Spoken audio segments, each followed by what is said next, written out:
Yes people, कैसे हैं आप लोग? होप सो फ्रेंड्स आप लोग बहुत अच्छे रहे होंगे। मैं बता दूं, मैं भी बहुत अच्छा हूँ फ्रेंड्स। नाउ फ्रेंड्स, हम लोग स्टार्ट करते हैं अपनी आज की क्लास के डिस्कशन। और अगर आज की क्लास के अंदर हम लोग बेसिकली डिस्कस करेंगे लीनियर टू पार्ट टैरिफ। बेटा देखो, लीनियर टू पार्ट टैरिफ जो कंसेप्ट है वो बेसिकली रिलेटेड है एक ऐसी मार्केट से, एक ऐसी मार्केट की सर्विस से जहां पर मोनोपोलिस्ट अपनी सर्विस प्रोवाइड करता है, लेकिन जो उसके प्राइस चार्ज करने का तरीका होता है वो बहुत बहुत ज्यादा डिफरेंट होता है। यानी आप कहने का यहाँ पे एक ऐसा एग्जांपल समझोगे, यहाँ पे एंट्री फी होती है और यूजेज फी होती है। यानी जैसे मैंने इस मार्केट में एंटर करा, ठीक है, तो मैंने कुछ पेमेंट करी, ओके, वो होगी वो जिस पेमेंट हो गई, चलो हो गया जो काम। उसके बाद जब मुझे कमोडिटी परचेस करनी है, समझ रहे हो, कुछ मुझे फर्दर कुछ और चीज लेनी है। अच्छा, यहाँ पे कुछ और चीज नहीं, यहाँ पे वही कमोडिटी होती है। अगर मुझे फर्दर कमोडिटी कंज्यूम करनी है तो वो बेसिकली वहां पे मेरी यूजेज फी मैटर करती है, ठीक है। जिसमें आपको यहाँ पे एग्जांपल दूंगा ट्रेड फेयर का, जो हर साल प्रगति मैदान में लगता है। मैं गैस ट्रेड फेयर का एग्जांपल यहाँ पे दूंगा gas, I think it's the best example. Trade fair आपको पता है हर साल लगता है बस, ठीक है। उसमें क्या होता है, एक एंट्री फी होती है, जो भी एक अमाउंट होता है, एंट्री फी कर दे दिया आपने। एंड आफ्टर दैट जब आप एंटर करते हो वहां पे गए, फिर मल्टीपल एक्सपेंसेस और मतलब मल्टीपल चीजें होती है जो आप परचेज कर सकते हो, खरीद सकते हो। खाने पीने की चीजें, कपड़े वगैरह, एनीथिंग एल्स, काफी सारी चीजें होती हैं। उनकी पेमेंट्स अलग होती है, वो डिपेंड ऑन यू कि भाई करना है या नहीं करना, परचेज करना है या फिर नहीं करना है, ठीक है। तो गैस हम लोग बिल्कुल टू द पॉइंट यहाँ बात कर रहे हैं ट्रेड फेयर की। क्या मैंने कॉन्सेप्चुअल क्लासेस में इसके बारे में काफी थ्योरेटिकल डिस्कशन कर दिया था। मैं टू द पॉइंट यहाँ पे न्यूमेरिकल फ्रेमवर्क लेकर आ रहा हूँ। क्या देखो, लीनियर टू पार्ट टैरिफ में दो तरह के केसेस बनते हैं, दो दो बातें करेंगे हम लोग यहाँ पे, ठीक है। Case number one, that is मान लो कि एजेंट सिंगल है, सिंगल एजेंट। यानी सिंगल एजेंट का मतलब यहाँ पे हो गया कि वो उस मार्केट में अकेला जा रहा है, ठीक है। अब जब वो अकेला जा रहा होता है तो मोनोपोलिस्ट क्या सोचता है, मोनोपोलिस्ट को अपना मैक्सिमम प्रॉफिट लेना होता है। देखो, मोनोपोलिस्ट का टारगेट मैक्सिमम प्रॉफिट का तो है ही, बट उसका ये भी टारगेट है, कोई जज करे ये, मतलब वो एक चीज, वो एक सॉर्ट आउट कर ले कि भाई किसी भी कंज्यूमर से मैं मिनिमम कितना प्रॉफिट गेन कर सकता हूँ। समझ रहे हो भाई, उसकी भी एक मिनिमम लिमिट होती है। Maximum profit is a very good thing, but minimum profit के बारे में गाइस उसको आइडियाज होने चाहिए। तो गाइस in this case, मतलब basically in this linear two part tariff concept we are trying to get derive the minimum profit, ठीक है। मिनिमम प्रॉफिट के कम से कम इतना तो प्रॉफिट वो ले ही ले। हाँ, उसके ऊपर ले एक बात अलग होगी। तो guys उस सेंस में हम लोग ये मान के चलते हैं, जरा जरा जरा ये बात समझना कि जो मोनोपोलिस्ट किसी भी कंज्यूमर से टीआर लेता है, टोटल रेवेन्यू, एक कंज्यूमर, एक मोनोपोलिस्ट का एक कंज्यूमर से, मतलब मैं जा रहा हूं तो मैं जो खर्चा करूंगा वो मोनोपोलिस्ट का रेवेन्यू होगा, टोटल रेवेन्यू। अब अगर देखो कैसे डिवाइडेड होगा, एक तो फिक्स्ड, एक तो क्या होगा, फिक्स्ड चार्ज पर डिपेंड करेगी बात, फिक्स्ड चार्ज, ठीक है, फिक्स्ड फी कह सकते हो बेसिकली आप इसे। एंड प्लस एक कह सकते हो आप यूजेज फी, ठीक है।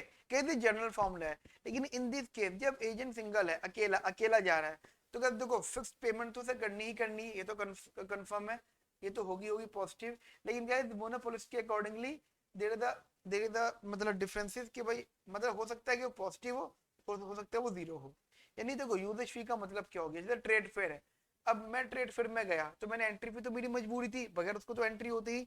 बट जब मैं गया तो अब मेरे आगे चॉइस है कि परचेस करूं ना करूं, हो सकता है कि मैं कुछ भी ना खरीदूं, ऐसी विंडो शॉपिंग करके आ जाऊं, एंजॉय कर कर आ जाऊं, देख कर आ जाऊं चीजों को, ठीक है। मोस्टली बहुत से लोग तो जाते हैं क्योंकि ट्रेड फेयर में क्या होता है, जैसे कुछ खाने पीने की चीजें होती हैं या छोटी छोटी चीजें, वो टेस्ट करवाते हैं, ठीक है। वो मैं एक बार गया था, इनफैक्ट हमने भी टेस्ट वगैरह किया था। आई थिंक मुझे यहाँ तक ध्यान है, वो बनाना चिप्स, या बनाना चिप्स लिए थे, काफी अच्छे थे। तो पहले टेस्ट किए, क्योंकि मुझे तो मैंने पता ही नहीं था, जब मैंने पहली बार वही लिए थे बनाना चिप्स, तो उन्होंने टेस्ट कराया, अच्छे लगे, देन मैंने 5 पैकेट ले लिए थे। मेरे साथ मेरे काफी सारे दोस्त वगैरह थे, ठीक है। उन्होंने तो हर चीज टेस्ट करी थी, लिया कुछ नहीं था। मैंने भी बहुत सारी चीजें टेस्ट की थी, बट मैंने भी हर कोई चीज नहीं ली थी गाइस। जरूरी थोड़ी ये चीज लेना जरूरी है, लेकिन the point is that there is a possibility ना, कि मैं कुछ कंज्यूम कर भी सकता था और नहीं भी कर सकता था। तो ये मोनोपोलिस्ट मान के चलता है कि जब एजेंट सिंगल है तो वो मिनिमम प्रॉफिट के पॉइंट ऑफ व्यू से उसका उसका जो वो होगा बेसिकली यूजेज फी वो जीरो होगी। समझ रहे मेरी बात को, इस बात को समझ गए। पॉजिटिव होती तो इट्स अ पॉजिटिव प्रॉफिट, वो लॉजिक समझ में आ जाता है। लेकिन अगर पॉजिटिव नहीं है, अगर वो पॉजिटिव नहीं है तो भाई जीरो तो होगी। ठीक है, तो guys zero usage fee in the case of when the agent is single, जब वो अकेला जा रहा है ट्रेड फेयर में। अब आप बोलोगे सर ऐसा जरूरी थोड़ी है, या कोई जरूरी नहीं, बट देयर इज रेंज ना। प्रॉफिट ये भी हो सकता है that is zero profit, and positive भी हो सकता है, तो उसको तो मिनिमम की बात करनी है ना। ये बात मैं आपसे कर रहा था। तो guys fixed fee, and in this case the fixed fee is a, that a, and what is a here? A is the term is basically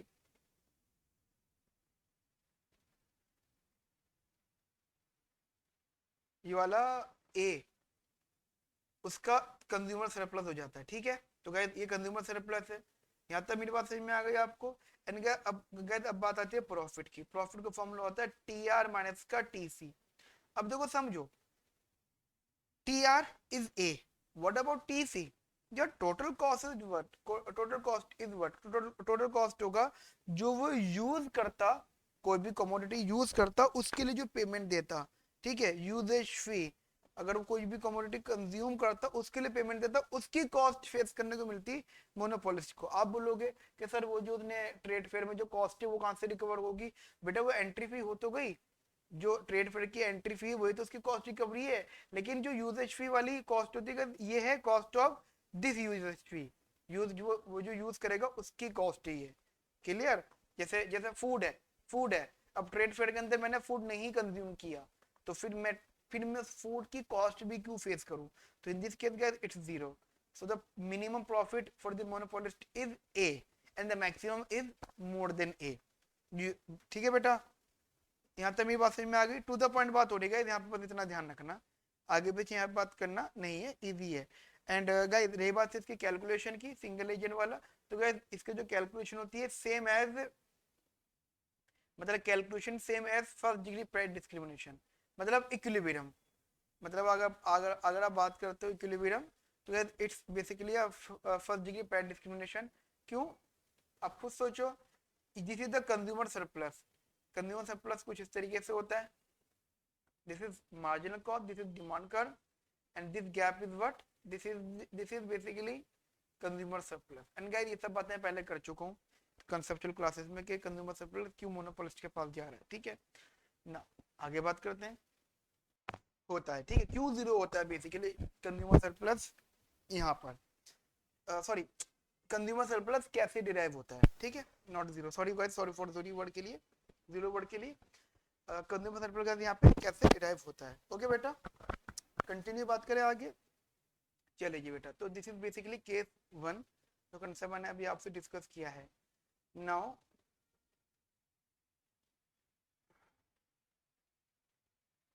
the case number two.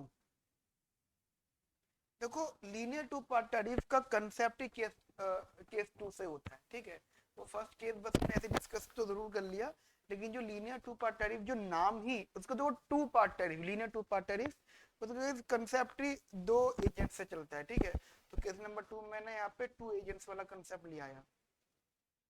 अब टू एजेंट्स का concept का meaning क्या होता है जरा ये भी आप लोग अच्छे से समझ लो। देखो होगा क्या, यहाँ पे बेसिकली दो एजेंट्स होंगे और दोनों एजेंट्स का एक नेचर होगा, मतलब ऑब्वियस बात है, दोनों एजेंट्स होंगे तो डिफरेंट वैरायटीज के एजेंट्स होंगे, तो डिफरेंट नेचर के एजेंट्स होंगे। और यहाँ पे जो नेचर है वो डिनोट हो रहा है उनकी डिमांड्स के लिए। ठीक है, मतलब उनकी विलिंगनेस टू पे के लिए। ठीक है, और बेसिकली उनकी डिमांड के, वो उनकी डिमांड हाई है या फिर लो है, उस चीज के लिए बेटा ये यहाँ पर हो रहा है। ठीक है, तो जैसे मान लो ये हाई डिमांड किसी भी कमोडिटी के लिए, मतलब इसी कमोडिटी बात कर रहे हैं, और एक ये लो डिमांड। ध्यान रखना, high demand low demand, low demand होने का मतलब low consumer surplus, and high demand होने का मतलब हाई कंज्यूमर सरप्लस। मतलब ये मान लो रिच, ये मान लो पुअर। अब आप बोलोगे सर अमीर गरीब ऐसे डिसाइड हो रहा है? हाँ गाइस, अमीर गरीब ऐसे डिसाइड हो रहा है, रिच और poor high demand low demand पे। एंड गाइस एक क्लियर बात है, जो अमीर आदमी है उसकी हाई कंज्यूमर सरप्लस है, मतलब उसका हाई विलिंगनेस टू पे है। ठीक है, गरीब आदमी है, उसकी लो कंज्यूमर सरप्लस है और उसका कम विलियननेस टू पे है। तो भाई देखो, सिंपल सी बात है कि मोनोपोलिस्ट के प्राइस सेट करना है। अगर मोनोपोलिस्ट अगर इसको देख के प्राइस सेट करता है तो ये कतई नहीं आ सकता लो प्राइस वाला। मोनोपोलिस्ट अगर इसको देख के सेट कर सकता है तो ये तो आएगा ही आएगा, प्लस ये भी आएगा। ठीक है, हाँ यहाँ पे एक बस नुकसान मोनोपोली को होगा, थोड़ा सा इसका ड्रॉबैक भी है कि रिच पर्सन जो है वो हाई पे कर सकता है, लेकिन अगर वो इसी ग्रुप का पार्ट है, if he is a part of this group, basically ये इसी ग्रुप का अगर पार्ट है, तो मोनोपोलिस्ट को इससे भी वही सेम चार्ज करना पड़ेगा जो इसके उस फ्रेंड से चार्ज किया गया जिसकी लो विलिंगनेस टू पे है। देखो ऐसा माना जाता है कि ये ग्रुप है, जैसे मैं अगर आपको एग्जांपल दूं तो आपको कॉलेज फ्रेंड्स का ग्रुप है, आप लोग ग्रुप में 10 लोग हो, जैसे ऐसा समझना, आप लोग उस ग्रुप के अंदर 10 लोग हो, और देखो इन 10 के 10 लोगों में ये कंफर्म होता है, जितना भी अभी तक की हिस्ट्री वो यही है कि अगर 10 लोग एग्जाम्पल, तो उनमें से 2-3 तो बहुत टॉप लेवल के रिच होंगे। ठीक है, वो डाउन टू अर्थ हो सकते हैं, लेकिन उनका लेवल रिच लेवल बहुत हाई लेवल होगा। ठीक है, बहुत बड़े लेवल के अमीर अमीर होंगे। ठीक है, कोई नहीं। और ये भी कंफर्म है उन्हीं 10 लोगों में 2-3 ऐसे होंगे जो बहुत ही लोअर फैमिली से आ रहे होंगे, बहुत लो क्लास होंगे, लेकिन किसी न किसी वजह से, किसी न किसी बात से वो उस ग्रुप से कनेक्ट कर रहे होंगे जिसमें बहुत अमीर भी हैं। अगर बीच के वाले लोग मान लो 4-5, वो नॉर्मल भी रहेंगे। ठीक है, जो वो ना तो अमीर कैटेगरी में आते हैं ना अच्छी कैटेगरी में आते हैं, और they are always basically support system of both of them, मतलब अमीर और गरीब वाले के बीच में वो सपोर्ट सिस्टम रहते हैं। ठीक है, मतलब अगर अमीर थोड़े बात का नाराज होता है गरीब की वजह से उसको, यानी बेसिकली फ्रेंड्स में अमीर गरीबी नहीं आती, पहले तो ये क्लियर कर लूं। हाँ गैर, सॉरी फॉर दैट के मैं पढ़ाते हुए दोस्तों में अमीरी गरीबी लेकर आ रहा हूँ, गैर वो मुझे टॉपिक समझाना है। ठीक है, बट गाइस अमीरी गरीबी नहीं आती है। हाँ, बस यहाँ पे एक चीज तो जरूर आती है। देखो एक तो चीज कंफर्म आती है, वो आपने शायद फेस भी करी होगी, जब वो 10 लोगों का ग्रुप किसी ऐसी जगह जाता है जहाँ पे उनको मतलब ग्रुप में पेमेंट करनी होती है। ठीक है, ग्रुप में पेमेंट करनी होती है और उनको सबको पता है कि हम में से जो भी सबसे अच्छी बार्गेनिंग वाला है, अगर वो बार्गेनिंग करेगा तो कमोडिटी के प्राइस कम हो जाएंगे। ये होता है गाइस, ये होता है। बार्गेनिंग जगहें काफी सारी होती है जहाँ पे बार्गेनिंग होती है। तो होगा क्या, यहाँ पे सबसे ये से माना जाता है कि हाई बार्गेनिंग हमेशा उन लोगों की होती है जिनकी लो डिमांड होती है, क्योंकि उनका विलिंगनेस टू पे हाई नहीं होता है, वो हाई पे करना नहीं चाहते, वो हमेशा कम पे करना चाहते हैं। तो दे आर ट्राइंग कि भाई वो हमेशा बार्गेनिंग कर करके प्राइस को नीचे ले आते हैं। ठीक है, एक तो चीज ये हो गई। तो इसको हम बोलते हैं भाई दे आर द पीपल जिनकी हाई बार्गेनिंग पावर होती है, जिनकी लो डिमांड होती है, उनकी हाई बार्गेनिंग पावर होती है। और ग्रुप क्या करता है, इन अमीर लोगों को, मतलब अमीर फ्रेंड्स को इंसर्ट करके, मतलब इंसर्ट इन सेंस मजाक मजाक में सीरियसली इनको साइड में रखते हैं, कहते भाई तुमसे बात नहीं करवाएंगे क्योंकि तुम तो हाई प्राइस पे हाँ कर दोगे, मजबूरन हमें भी पे करना पड़ेगा। यहाँ पे गाइस शर्त क्या होती है, जो एक बंदा पे करेगा वही सब सार को पे करेगा। Guys it's a general case, समझ रहे हो, ये गाइस जनरल बात है कि अगर आप किसी कमोडिटी के लिए, किसी सर्विस के लिए 10 रुपए पे कर रहे हो, तो दूसरा 9 नहीं पे कर सकता, 9 रुपीज 8 रुपीज पे नहीं कर सकता, वो भी कम से कम, मतलब वो कम से कम नहीं, वो भी 10 नहीं कम पे करेगा। Clear, you got my point basically, है ना बेटा, यहाँ तक मेरी बात आपको समझ में आ गई। अब बात क्या होती है यहाँ पर, बात ये होती है कि भाई यहाँ पे दो डिमांडर्स, एक हाई डिमांडर और एक लो डिमांडर, और ये दोनों को दोनों अब बेसिकली कमोडिटी को परचेज कर रहे हैं, और ये एक उस फ्रेंड को आगे कर देंगे बार्गेनिंग के लिए जिसकी जिसकी ज्यादा बार्गेनिंग पावर है, और बार्गेनिंग पावर होने का रीजन ये है कि उसकी जेब में पैसे कम है। ठीक है, बस टू द पॉइंट बात समझना। यहाँ पे ये दो एजेंट्स थे, इसका TR1 कितना हो गई, दैट इज, हाँ अब देखो यहाँ पे एक चीज समझना, मैंने जैसे यहाँ पे इसको हटा रहा हूँ मैं, जैसे TR1 है ऐसी TR2 इसका होगा। ठीक है, एंगल जैसे आपको पता ही है, P1 इसका ये अलग होगा, P2 इसका अलग होगा, इसका Q1 अलग होगा, इसका Q2 अलग होगा। ठीक है, इन टोटल कॉस्ट इसका अलग होगा, टोटल कॉस्ट इसका अलग होगा, बट क्या होगा, मार्जिनल कॉस्ट दोनों का सेम होगा। अब बोलो सर ये तो थर्ड डिग्री की तरह है। हाँ बेटा थर्ड डिग्री की तरह है, बट यहाँ पे थोड़ा सा चीजें बदलती जाएंगी क्योंकि TR का फॉर्मूला यहाँ पे डिफरेंट है। Here the formula of TR is what? TR is equals to A plus का PQ. This is entry fee and this is usage fee. Clear? ये एंट्री फी है और ये यूजेज फी है। क्लियर है बेटा? अब देखो गाइस, सिंपल सा लॉजिक है, सिंपल सा गाइस यहाँ पे बात है जी कि एंट्री फी। अब देखो एंट्री फी यहाँ पे just we assume that they pay basically same entry फी। ये कंसेप्ट क्लियर है कि वो लोग एंट्री फी सेम देंगे। तो एक काम कर लेते हैं, पहले हम लोग डिफरेंट एंट्री फी लेके चलते हैं, ठीक है। डिफरेंट डिफरेंट एंट्री फी, मतलब ये हम कैसे ले लेते हैं कि डिफरेंट एंट्री फी।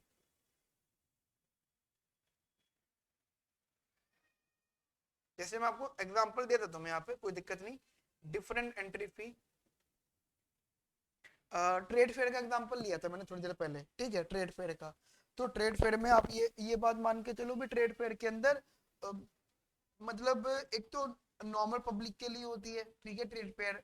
और आपको एक चीज और पता होगी, ट्रेड फेयर बिजनेस क्लास वाले लोगों के लिए भी होता है, ठीक है। जो जो वो नॉर्मली खुलता है ना, उन लोगों से पहले ही हफ्ते 10 दिन के लिए, मुझे पता नहीं सही से क्योंकि मैं कभी गया नहीं उस बिजनेस वाली टाइमिंग में। उस टाइम खुलता है, और उस टाइम में गए बहुत हाई अमाउंट पे करना पड़ता है, मतलब मतलब कई गुना पे करते हैं हम जनरल से, ठीक है। आफ्टर आफ्टर सम डे फी जनरली खुल जाता है। अब देखो समझना, दोनों पीरियड में एंट्री फी अलग अलग है, दोनों पीरियड में एंट्री फी अलग अलग है। एक की एंट्री फी ज्यादा थी क्योंकि उस टाइम बात कंफर्म थी कि ये बिजनेस क्लास लोग हैं, ये हाई, इनकी हाई डिमांड है, ठीक है। हाई डिमांड होने का मतलब इनका विलिंगनेस टू पे ज्यादा। हाई डिमांड का मतलब ये नहीं हो गया कि इमरजेंसी है। आप लोग हाई डिमांड का मतलब इमरजेंसी मत समझना कि भाई कुछ भी हो जाए ये गुड़ खरीदना, ये बात नहीं कर रहा मैं। हाई डिमांड का मतलब हो गया दे विलिंगनेस टू पे मोर देन अदर पीपल, ठीक है। विलिंगनेस टू पे ज्यादा है उनकी नॉर्मल नॉर्मल से, ठीक है। तो वो उन्होंने हाई पे किया। एक बाद वाले लोग थे, जब हम जैसे गरीब लोग जाते हैं, मैं जैसे गया हूँ, मैं हमेशा नॉर्मल जनरल पब्लिक टाइमिंग पे गया हूँ। उस टाइमिंग की एंट्री फी डिफरेंट थी, ठीक है। लेकिन दोनों टाइमिंग्स में अगर मैंने कोई कमोडिटी परचेज की थी, जैसे एग्जांपल कोई कोल्ड ड्रिंक परचेज करी, बनाना चिप्स परचेज करे, ठीक है, जिस एग्जांपल दे रहा हूँ, या कोई भी पानी की बोतल ली, समझना ध्यान से, यूजेज फी में काउंट होता सब चीजें गाइस। तो गाइस हमने प्राइसेस सेम फेस करें, ठीक है, प्राइसेस सेम फेस करें, क्लियर। ये एक तो चीज ये वाली थी। तो गाइस पहले इन सब चीजों को अलग अलग रखो। सबसे पहले हम लोग बात करते हैं डिफरेंट एंट्री फी। तो उस हिसाब से जो टोटल रेवेन्यू हो गया वो A1 प्लस का P1 Q1, और TR2 हो गया A2 प्लस का P2 Q2, ठीक है। And total cost is what, total cost हो गया MC Q1 MC Q2, ठीक है बेटा। MC is basically constant horizontal, ठीक है, दैट्स व्हाई हम MC इसी को एक ही बोल रहे हैं, बराबर बोल रहे हैं, ठीक है। इनका जैसे कि आपने बोला डिफरेंट एंट्री फी, देखो प्रॉफिट का फॉर्मूला क्या होगा, बेसिकली हमारा हमारा यहाँ पे टारगेट है प्रॉफिट, ठीक है। तो प्रॉफिट की अगर हम बात करते हैं प्रॉफिट, और जैसे कि आपको पता है मैंने प्रॉफिट की बात करते हुए बोला था डिफरेंट एंट्री फी, जैसे मैं यहाँ पे लिख देता हूँ दोबारा से इस चीज को कि the profit is the case of different entry fee.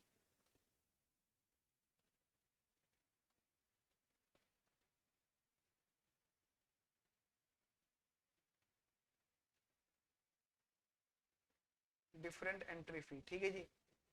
Profit at the basically different entry fee पर। तो देखो प्रॉफिट फॉर्मूला क्या होता है, प्रॉफिट फॉर्मूला होता है TR1 plus TR2 minus TC1 minus TC2, ठीक है।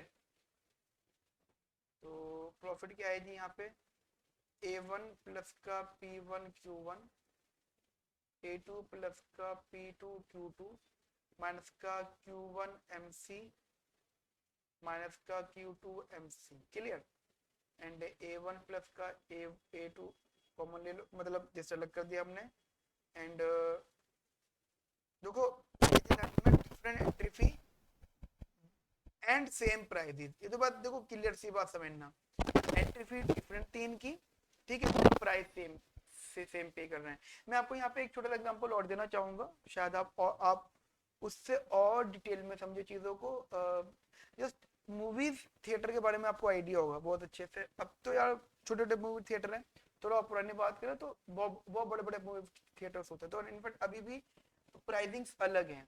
एंट्री मूवी मूवी देखने की अगर एंट्री करना तो डिफरेंट है, ठीक है, मतलब डायमंड गोल्ड सिल्वर कुछ इस तरीके से रहता है, डीलक्स सुपर डीलक्स इस टाइप से, ठीक है। हम दो एंट्री फी मान लेते हैं, डायमंड एंड गोल्ड, ये होता है आज भी। जो जो मूवी थिएटर सिर्फ मूवी थिएटर ही है, मतलब वो मॉल वॉल के अंदर नहीं है, वो स्पेशल मूवी थिएटर के पॉइंट ऑफ व्यू से बने हुए हैं, ठीक है। तो वहाँ पे जस्ट एंट्रीज होती है, ठीक है। जस्ट वहां पे एंट्रीज होती हैं और एंट्री ऐसी होती है कि भाई डायमंड मतलब वही कि भाई स्क्रीन कैसे दिख रही है, तो जैसे कंफर्ट जोन के हिसाब से प्राइसेस वेरी। अब देखो मान लो दो फ्रेंड्स अलग अलग, तो सीट फुल हो गए, दोनों दो फ्रेंड्स अलग अलग प्राइसिंग पे एंटर करें, एक को अच्छी सीट मिल गई, एक को थोड़ी सी लोअर सीट मिली, तो लोअर वाले ने कम पे करा, ये हो सकता है उसने अपनी चॉइस से खरीदी हो। जैसे एक बार मैं मूवी देखने गया था, तो मेरे को गर्दन बहुत ऊपर करनी पड़ी थी क्योंकि मुझे बहुत आगे वाली सीट मिली थी, क्योंकि नॉर्मल सीट फुल हो गई थी, तो आगे वाली सीट थी और गई थी कंफर्म। और ये जिस बात भी थी कि मैंने आगे वाली सीट के लिए कंपेयर किया था एज कंपेरेटिवली अगर मुझे नॉर्मल सीट मिलती, समझ रहे हो गाइस। देखो एंट्री तो उनकी डिफरेंट डिफरेंट, सीटिंग भी अलग अलग है, लेकिन इंटरवल के अंदर वो लोग साथ में लंच कर रहे हैं, साथ में वैसे चीज परचेज कर रहे हैं, जो भी फूड वो साथ में ले रहे हैं, साथ में ले रहे हैं। एंड गाइस बेसिकली उसके लिए सेम प्राइस पे कर रहा है ईच एंड एवरी पर्सन, ठीक है। तो गाइस इसका मतलब ये हो गया कि भले उन्होंने एंट्री फी डिफरेंट पे करी हो, but they face basically same prices, same prices, ठीक है। तो मूवी थिएटर वाला एग्जांपल है यहाँ पे सेम प्राइसेस वाला कंसेप्ट, ठीक है। नाउ अब जरा आगे बात समझना मेरी बेटा यहाँ पे अच्छे से, दैट इज TR1 वाला हो गया।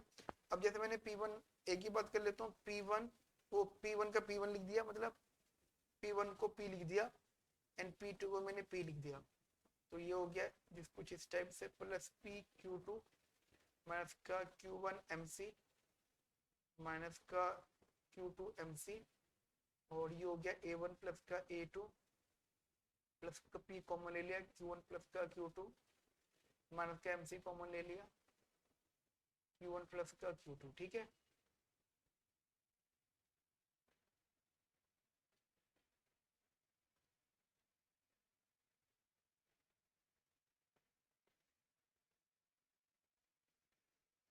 P minus MC, got it।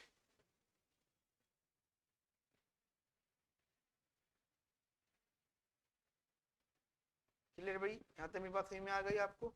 This is the concept जब यहाँ पे डिफरेंट एंट्री फी थी। नाउ सेकंड पार्ट अगर मैं यहाँ पे एग्जांपल लेता हूँ आप लोगों से, that is same entry fee.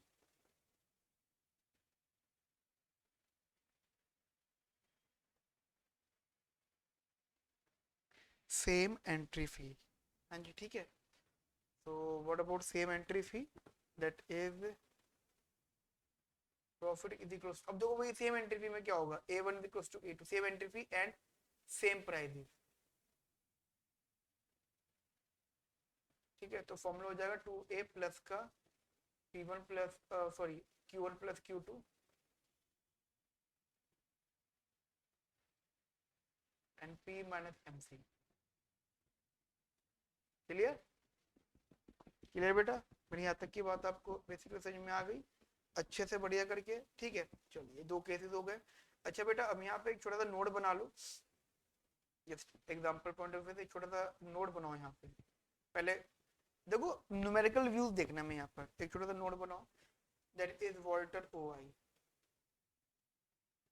ठीक है। वॉल्टर OI, ध्यान रखना Walter OI linear two part tariff का पहला वाला वर्जन है, मतलब पहला पहला कंसेप्ट वॉल्टर OI था, उसके बाद linear two part tariff extend हुआ है, ठीक है।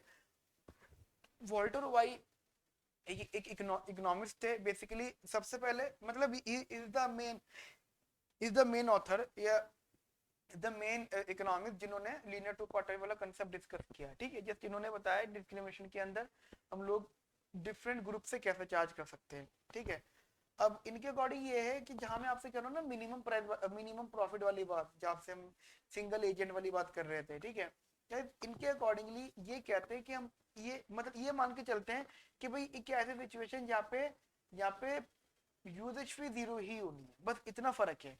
इनके अकॉर्डिंगली बस इतना सा फर्क है कि यूजेज फी ऑलवेज जीरो, सो इनके अकॉर्डिंगली जो प्रॉफिट होगा this is the entry fee, और यहाँ पे जो इक्विलिब्रियम क्वांटिटी आएगी वो आएगी P इक्वल्स टू MC से, ठीक है। ठीक है बेटा, एंड गाइस कॉन्सेप्चुअल क्लासेस मैंने वॉल्टर OI के बारे में बताया डिटेल में, अब इसके लिए फिलहाल सिर्फ इतना समझना guys, this is basically note number 1। And guys देखो यहाँ पर वाली बातें आ जाएंगी, देखो अगर यहाँ पे सिंगल एजेंट है, ठीक है, तो जो प्रॉफिट होगा वो A होगा, बट यहाँ पे अगर 2 एजेंट्स हैं तो जो प्रॉफिट होगा वो, ध्यान अब देखो यहाँ पर भी दो केसेस बनेंगे, सेम एंट्री फी और डिफरेंट एंट्री फी। ठीक है, सेम एंट्री फी और different entry fee.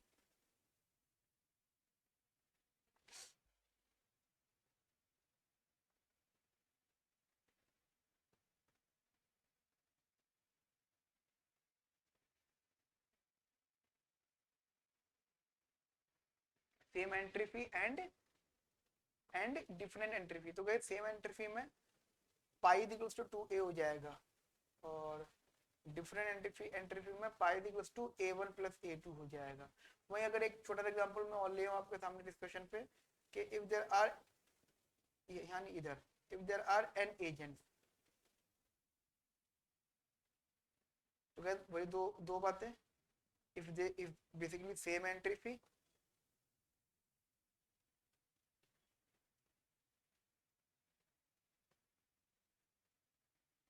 so the profit is NA, and different entry fee, the profit is equals to summation of AI where I is 1 to n। Clear, easy guys, कुछ tough बात नहीं है यहाँ पर। Clear बेटा। And what about the formula for a consumer surplus, तो guys वो आप जानते हैं कंज्यूमर सरप्लस निकालने का फॉर्मूला होता ही है। एंड कंज्यूमर सरप्लस का फॉर्मूला क्या होता है गाइस, ये तो मुझे लगता नहीं कि आपको बताने की जरूरत है।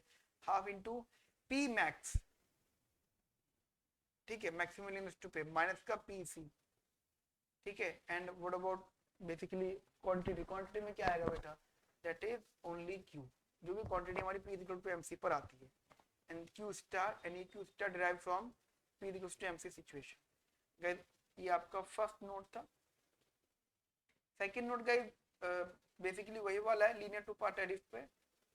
वैसे सेकंड नोट की जरूरत नहीं, यही इनफ था, ठीक है। बस ये चीज ध्यान रखना, मैं आपको रिपीट कर देता हूँ। लीनियर टू पार्ट टैरिफ में अगर यहाँ पे एन एजेंट्स हो गए, समझ, यहाँ पे अगर एन एजेंट्स हो गए तो इधर, तो यहाँ पे समेशन ऑफ ए आ जाएगा, ए आई, और यहाँ पे समेशन ऑफ क्यू आई, इसलिए यार लिख ही देता हूँ। Second note, if there are n agents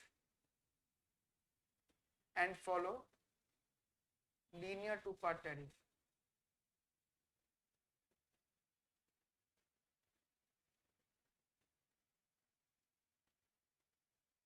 and follow linear two part tariff, ठीक है। Linear two part tariff follow अगर वो करना है तो प्रॉफिट का फॉर्मूला होगा summation of a i where i is 1 to n. मतलब ये समेशन भी क्यों ही आ रहा है वो भी देख लो आप, that is a1 a2 a3 an plus, मतलब ये एक हो गया, plus q1 q2 q1 into p minus mc। Solve कर लो इसको, तो summation of a i where i is 1 to n q i where i is 1 to n तो p minus mc। Clear. So ये जनरल दूसरा formula होगा। खूबसूरत, आपको मेरी ये बात अच्छे से समझ में आ गई होगी, बढ़िया से, बिंदास से, ठीक है। आगे बात करते हैं। बट बेटा कंसेप्चुअली सारी चीजें हो गई हैं मेरे ख्याल से समझाने के लिए, मतलब न्यूमेरिकल व्यू के लिए इतना concept is more than enough, ठीक है। नाउ अब जो हम डिस्कस कर रहे हैं बेटा, अब इसके कुछ न्यूमेरिकल देख लेते हैं हम लोग। अच्छे अच्छे क्वेश्चन हैं न्यूमेरिकल फॉर्म में करने के लिए हमारे पास गाइस, बड़े बड़े क्वेश्चन हैं, ठीक है जी। तो एक बार हम जस्ट क्वेश्चन वगैरह देख लेते हैं। और देखो एक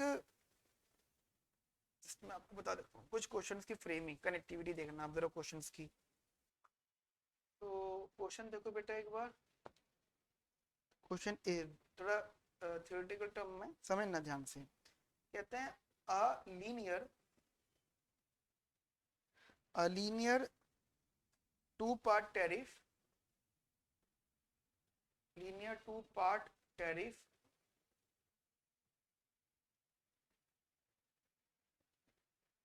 can be used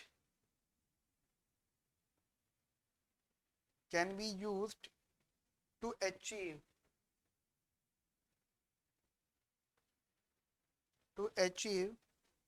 the same outcome the same outcome, the same outcome as under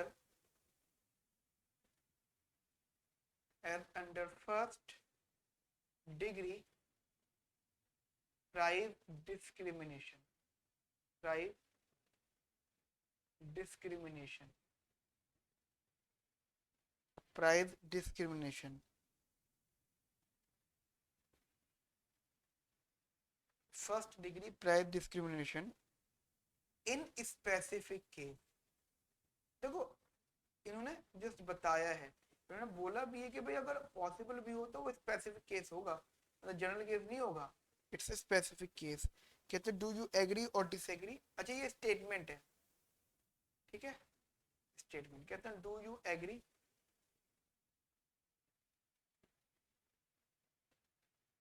do you agree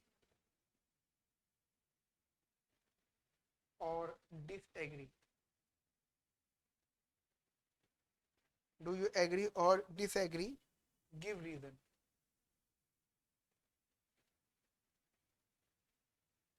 देखो पहली बात तो आप ये समझ लो बच्चों कि यस वी एग्री, ठीक है, हम लोग यहाँ पे एग्री करते हैं कि लीनियर टू पार्ट टेरिफ का एक स्पेसिफिक केस होता है जहाँ पे हमारा जो आउटकम होता है वो फर्स्ट डिग्री वाला होता है। देखो फर्स्ट डिग्री का मतलब क्या होता है, फर्स्ट डिग्री का outcome, outcome of first degree is what that is P is equals to MC, ठीक है। अब एक बात सोचो, एक बात सोचो यहाँ पे P is equal to MC वाला कहाँ पे हमें हमें आउटकम मिला था, P is equal to MC वाला में कहाँ पे आउटकम मिला था, कहाँ गया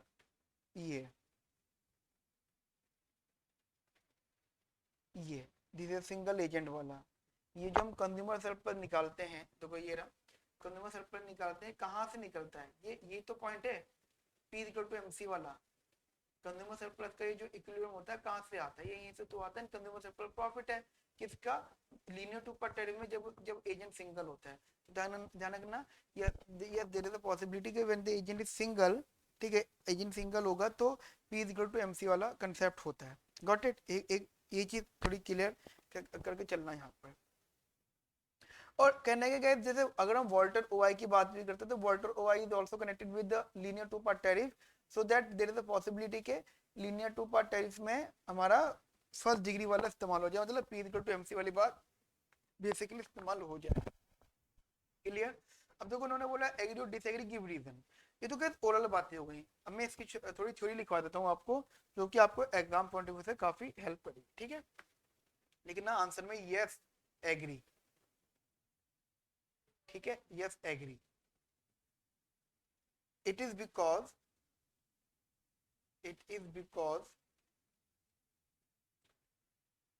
in case of first degree price discrimination, in case of first degree price discrimination,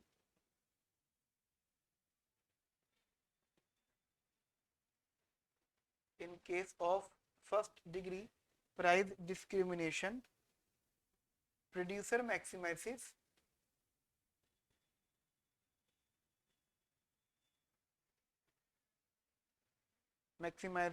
their profits by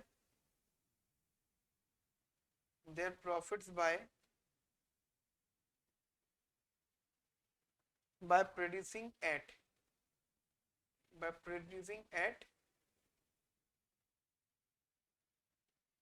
P is equals to MC, at P is equal to MC, ठीक है, basically same as profit competition.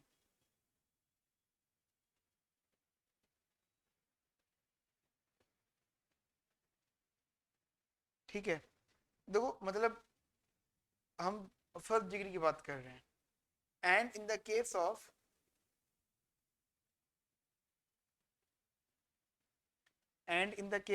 linear two part tariff,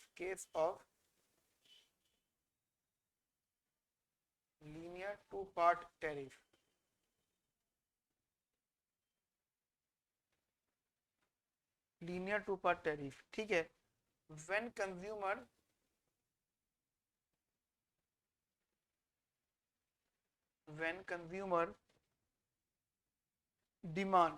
demand is homogeneous,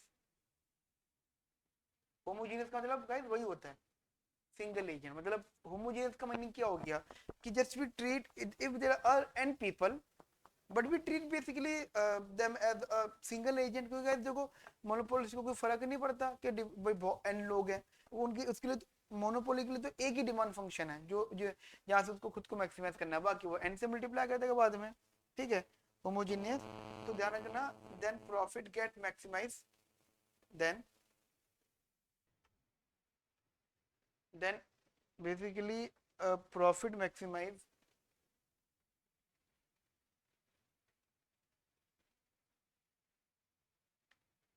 at profit maximizes at p is equals to mc, p is equals to mc। ठीक है, again same as perfect competition।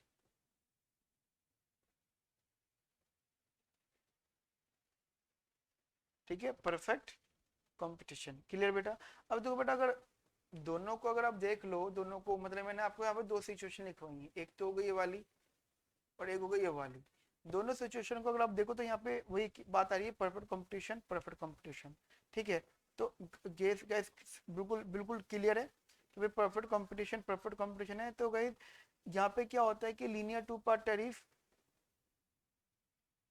And basically first degree price discrimination, guys वो guys same ही outcome attend करेगा जब वो दोनों को दोनों फॉलो करेंगे perfect competition situation, that is P is equals to MC.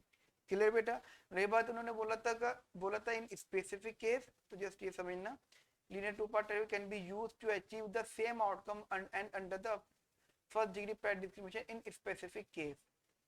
ये लीनियर टू पार्ट टैरिफ का स्पेसिफिक केस है जब the demands is in the nature of homogeneous or a single agent and the monopolist treat as a single agent। ठीक है, तो वो single agent की तरह ट्रीट करेगा, तो उनका जो आउटकम आएगा वो P is equals to MC पे आएगा। ठीक है बेटा, यहाँ तक मेरी बात आपको समझ में आ गई? जस्ट ये थ्योरी में लिखना था आपको, चाहो तो थोड़ा सा डायग्राम टेक्निकल बात भी कर दो।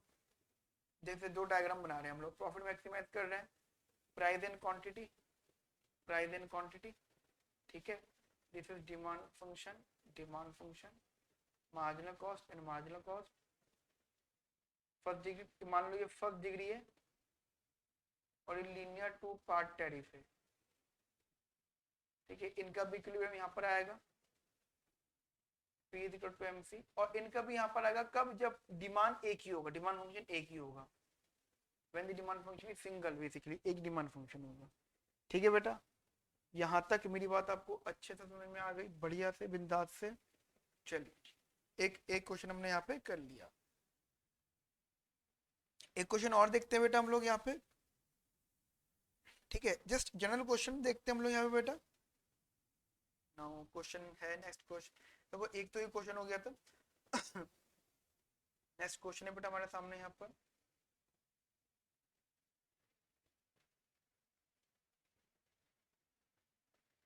ठीक है, that is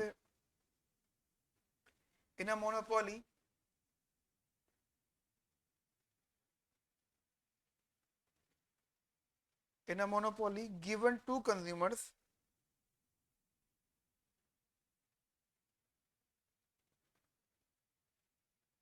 given two consumers,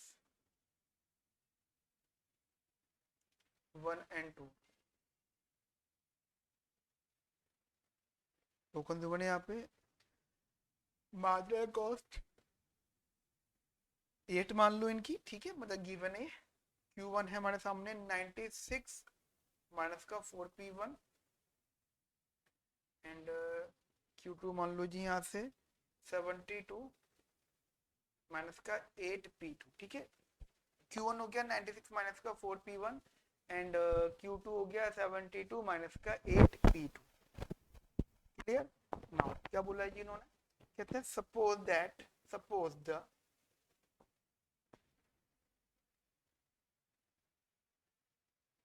monopolist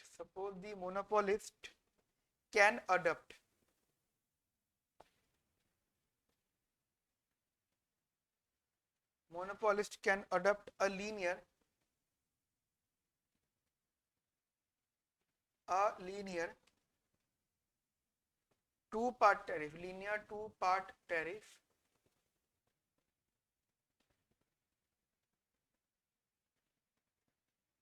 linear two-part tariff under which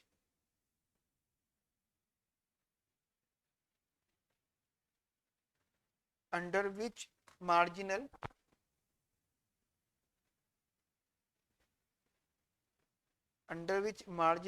price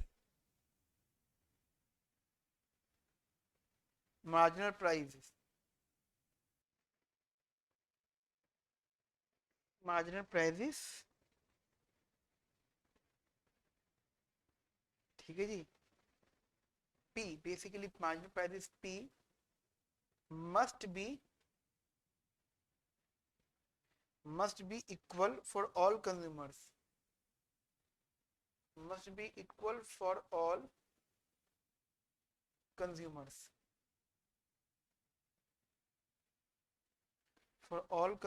must be equal for all consumers but lump sum tax sorry tax नहीं आएगा but lump sum entry fees might vary but lump sum entry fees might vary मतलब different entry फी की बात कर रहे हैं find the profit maximizing find the profit maximizing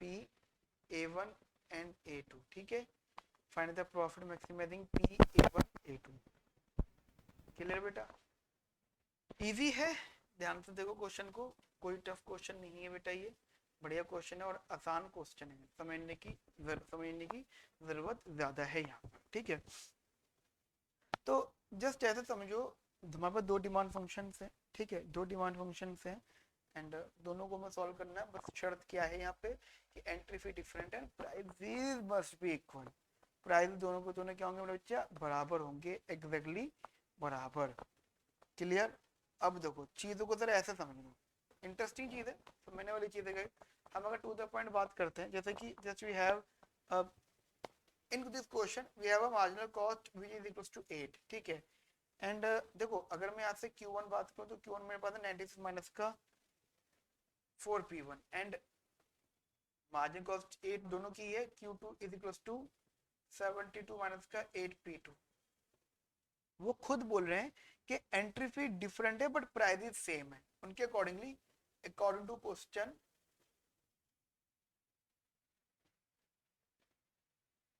there is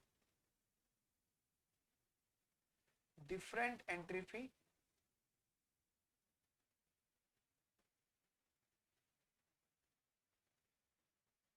but same prices ठीक है एंट्री फी डिफरेंट है price same है तो कहने का मतलब ये हो गया कि A1 is not equal to A2 but P1 is equal to P2 that is equal to P तो गैस देखो सिंपल से मैं आपको जस्ट लॉजिक बताता हूँ जब आप प्रॉफिट निकालते हो अब देखो भाई गैस बात टू द पॉइंट होगी जब प्रॉफिट निकालते हो तो बेटा A1 प्लस का A2 प्लस का Q1 plus Q2 into P minus का MC वाली सिचुएशन आती है ये तो बात क्लियर है गाइस ठीक है अब A1 प्लस A2 हो गया पहले ये 2A हुआ करता था A1 A2 बराबर हुआ करता था अब गैस वो डिफरेंट है ठीक है अब देखो ये A1 क्या है A1 is the consumer surplus of first agent ठीक है तो वो फॉर्मूला क्या होगा it's half into P max यानी मैक्सिमम विलिंगनेस टू पे माइनस का प्राइस होगा इनटू क्वांटिटी Q1 बोलेंगे हम तो इसको सिमिलरली जो A2 है वो भी consumer surplus of agent 2 that is half P max of second agent ये फर्स्ट एजेंट और ये सेकंड एजेंट माइनस का price into Q2 second agent का तो कब गाइस मैं ये कह रहा हूँ अगर आप बेसिकली डायग्राम भी देखो इसका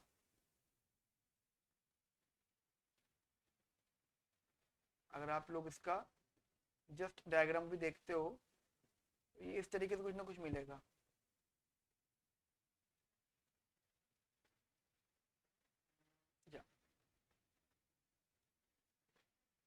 ये साथ साथ बना लेंगे गाइस इसको, ठीक है जी। This is price, this is quantity, this is price, this is quantity, and this is demand कर। देखो डिमांड कर थोड़ा फॉर्मूला में बना लेते हैं।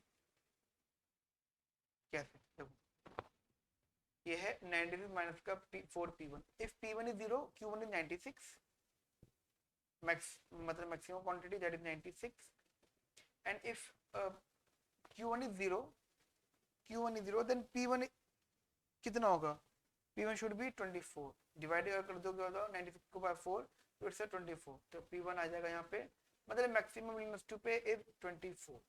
क्लियर। आप अगर यहाँ पर आ जाओ सेकंड एजेंट पर, तो ये है Q2 is equals to 72 minus का 8p2, अगर p2 0 है तो Q2 72 आ गया, ठीक है। अगर p2 0 तो Q2 72 आ गया, एंड Q2 0 है तो Q2 0 तो P2 9 आ गया, ठीक है। P2 बेसिकली 9 आ गया। अच्छा, मार्जिनल कॉस्ट दोनों की 8 है,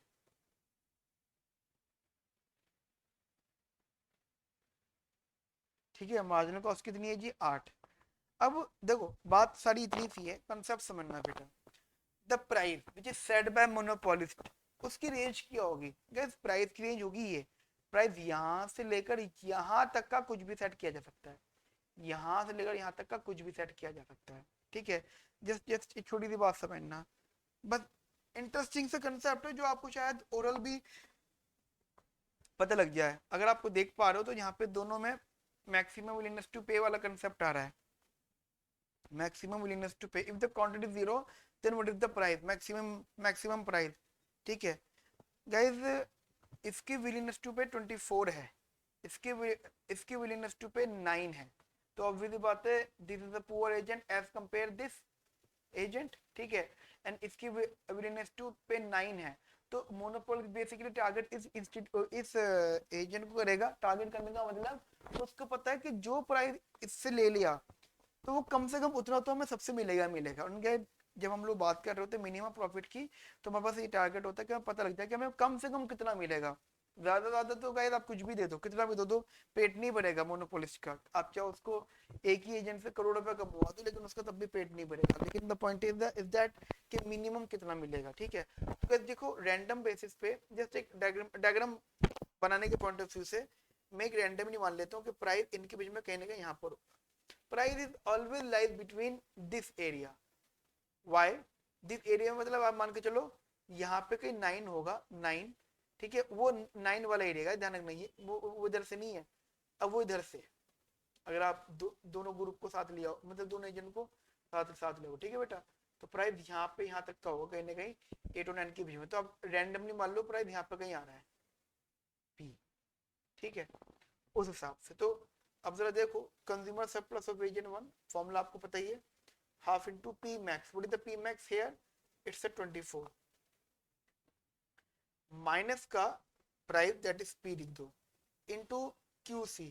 अब देखो समझना, Q क्वांटिटी, रैंडम बेसिस पे ये आएगा, मान लो कोई भी प्राइस है तो ये क्वांटिटी आएगी, and this quantity is a function of price, this quantity is a function of price, तो इट्स अ 96 माइनस का 4p। Clear, it's a 96 minus का 4p। Similarly consumer surplus of agent 2 निकाल दो, half 24 sorry half, और ये हो जाएगा ये हाफ मैक्सिमम विलिंगनेस टू पे 9 माइनस का P, एंड ये हो जाएगा वही 72 माइनस का 4p। यही है ना, मैं चेक कर ले तो नहीं 8p, it's 8p not 4। And guys ध्यान रखना मैंने P1 P2 हटा दिया है, क्यों, ये मैंने खुद बोला है कि assume that the prices are equal same basically, ठीक है। मैंने Q1 Q2 हटा दिया। Now if we talk about the profit, formula is A1 plus A2 plus Q1 plus Q2 into P minus MC। समझ रहे हो, it's a profit formula। What about A1? A1 ये है, what about A2? A2 ये है, ठीक है। तो ये कितना आया जी, ये आया जी इधर से हाफ 24 माइनस का पी 95 माइनस का 4p, ठीक है। ये हो गया इसका कमी मतलब प्लस ये इसका हो गया हाफ 9 माइनस का पी एंड ये हो गया 72 माइनस का 8p, ठीक है, प्लस Q1 कितना है जी, Q1 हमारा वही है 96 माइनस का 4p, ठीक है, प्लस 72 माइनस का 8p into p minus mc, p is same as and marginal cost is 8। Clear? देखो बेटा इसको सिंप्लीफाई कर लो, डिराइव कर लो, ठीक है जी। आप इसको सॉल्व करिएगा एंड इसको डेरिवेटिव करो। अब सोचो पूरा वो पूरा, जैसे आप एक चीज सोचो ना यार गाइस, हमें तीन चीजें सॉल्व करनी, A1 A2 एंड प्राइस। अगर आपका ध्यान यहाँ पे गया हो, अगर आपका ध्यान इधर गया हो तो गाइस यहाँ पे कंप्लीटली क्या है जी, पूरा का पूरा प्रॉफिट फंक्शन ऑफ प्राइस बन गया। क्या क्या बन गया मेरे बच्चा? complete profit function is a function of prices. So if we differentiate the profit function with respect to price, क्योंकि देखो प्राइस जो सेट किया जाएगा वो भले ही कहीं भी सेट किया जाए, लेकिन उसका ऑब्जेक्टिव इतना सा होगा कि वो प्राइस वो होगा जहां पे मोनोपोलिस्ट का प्रॉफिट मैक्सिमाइज होगा, ठीक है। And after that put it equal to 0 for optimisation and guys again differentiate it कि भाई डबल डेरिवेटिव हमारा नेगेटिव आना चाहिए जिससे कि हमारा प्रॉफिट मैक्सिमाइज हो जाए, ठीक है। जैसे आपको गए सारी सब बातें पता है कि मैंने इसको सॉल्व किया हुआ है, तो प्राइस जो यहाँ से डिराइव करके आएगा वो 8 आएगा, ठीक है। आप सॉल्व करो डिफरेंट आता तो कोई बात नहीं, बट आप सॉल्व करो देखना 8 आएगा, यानी इसको ऐसे डिफरेंशिएट कर दो, इसको ऐसे डिफरेंशिएट कर दो, then you will get the final price, clear, that is the price is 8। Obviously बात है मार्जिनल कॉस्ट के बराबर आ गया। नाउ कंज्यूमर सरप्लस निकाल दो, वो आपको पता है क्या आता है, हाफ इंटू 24 माइनस का p 96 माइनस का 4p 8 रख दो, 24 माइनस का 8 96 माइनस का 4 इंटू 8, तो गैस कंज्यूमर सरप्लस आ जाएगा हमारे सामने 512, ठीक है। Similarly consumer surplus of 2 half 9 minus का 8 72 माइनस का 8 इंटू 8,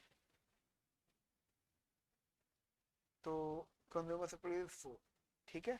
यानी entry fee this is A1, this is A2 and the price is 8। Clear बेटा? यहाँ तक की मेरी बात आपको समझ में आ गई? अच्छा क्वेश्चन था बेटा, मुझे तो बहुत बहुत अच्छा लगा, ठीक है। तो गाइस हमने यहाँ बेसिकली कुछ क्वेश्चन यहाँ पे कर लिए हैं, ठीक है। बेसिकली हमारे गाइस फर्स्ट डिग्री हो गए, थर्ड डिग्री के न्यूमेरिकल क्वेश्चन हो गए।